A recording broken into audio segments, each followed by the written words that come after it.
more rain is on the way with your work week. Lots of it. Good evening. I'm Jennifer Ortega.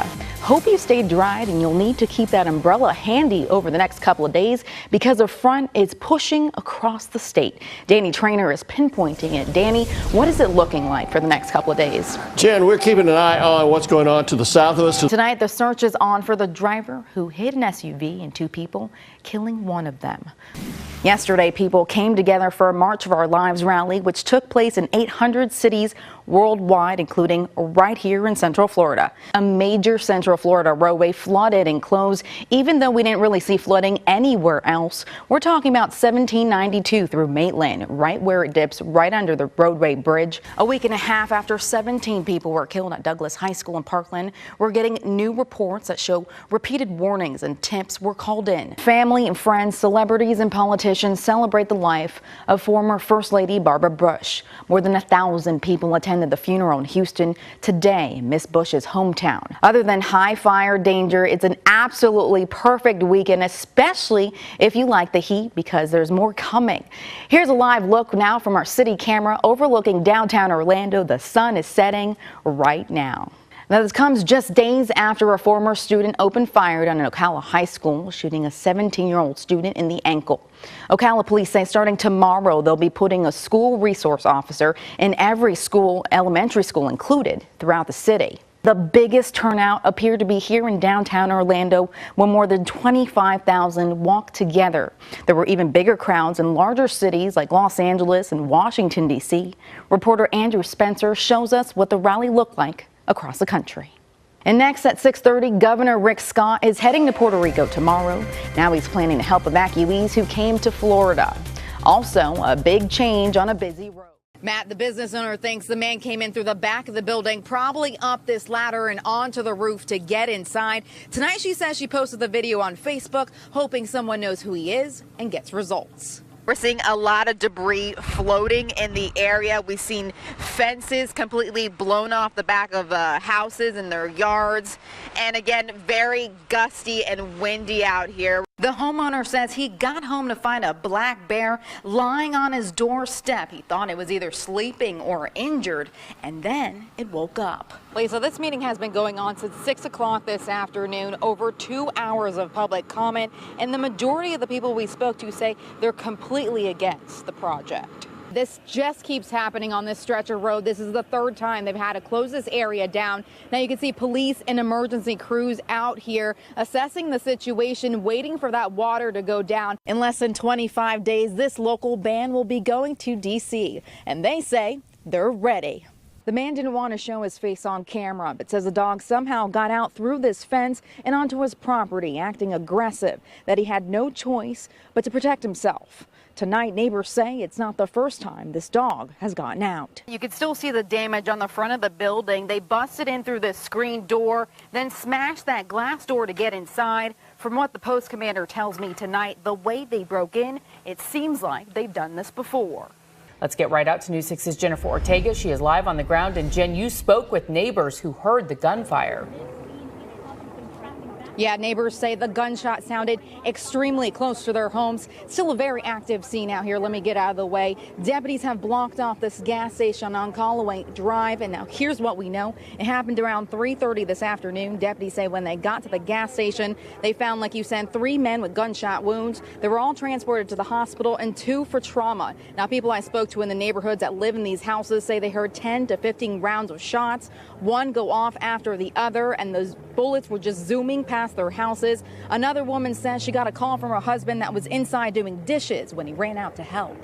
Again, 3 people have been shot. All of them have been rushed to the hospital. We're still working to get more details, and as this story develops, we'll be passing those details along. Live in Orlando, Jennifer Ortega, News 6.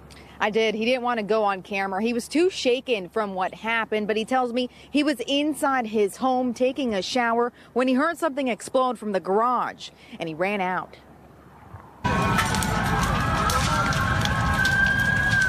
I heard a boom, boom. I heard the fire trucks, and I heard the sirens. Norma Alvarado says she lives about 8 houses down and heard a loud explosion like it was right next door. All the neighbors were here. The house was up in flames, and it was a lot of smoke coming out of the house. She says that's when she and her husband rushed over to see if their neighbors were okay, helping them and their dog get out of the house as fast as they could. So my husband right away, he went to look for Hector to find out if he was okay.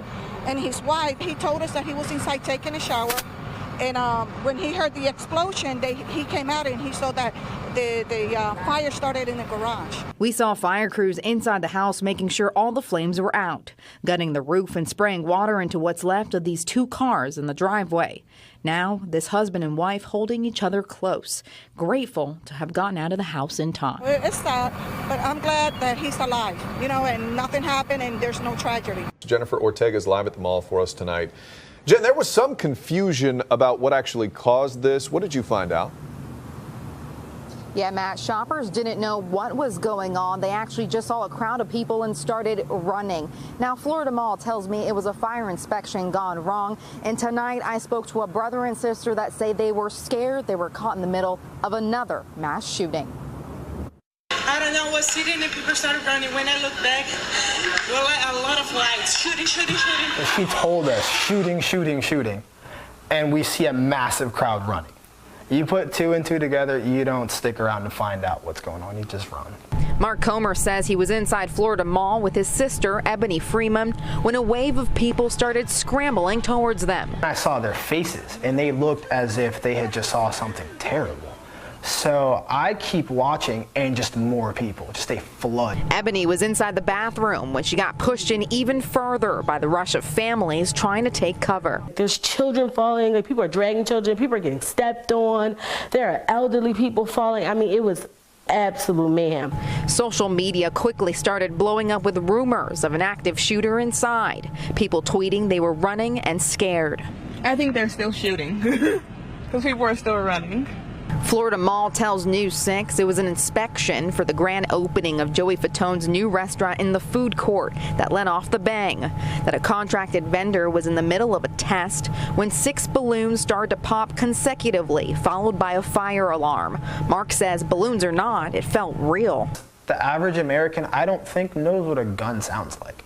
They know it's loud and it goes bang. You put a mall full of people shopping with their kids and then you hear bang and you see people running. Those balloons, they did more damage than maybe they would have if something like that hadn't already happened. And at the same time, not too far apart. I mean, Pulse isn't far from it, so it's just really bad timing for balloons to go off in the mall. The mall was evacuated during that chaos, and because of everyone running out, emergency crews say 9 people were injured, from a twisted knee to a head injury of someone falling over. Live in Orlando, Jennifer Ortega, News 6. Ginger, a very emotional reunion with several families as they hugged each other, they cried, and tonight they tell me that they've been through several hurricanes, but nothing like the destruction of Maria. There were hugs and tears, this family feeling a sense of relief to finally see their mother after days of losing contact after Hurricane Maria. It's too much emotions going on right now in us that it's really hard. We still have our family that we don't have contact yet. It's very devastating. It's not easy. It cannot be explained by a picture. You have to be over there to see how Puerto Rico is right now. Spirit Airlines Flight 892 was supposed to arrive just after 5 o'clock, but was delayed a few hours. Many saying the flight got delayed because the conditions on the island are so bad. They got no power, all the trees got no leaves, there's no gas, there's no water. Betsaida Garcia tells us she left Puerto Rico just days before Maria hit and felt guilty leaving her parents behind. Tonight, she's finally able to hug her mother. I wish that everybody can feel the same thing, because I know my friends, everybody's waiting the same thing to hug their parents. But not everyone has been able to find out if their family is okay. This woman, hoping someone on the flight knows something about her 82-year-old mother. She decided to go to nowhere. She decided to stay on the house.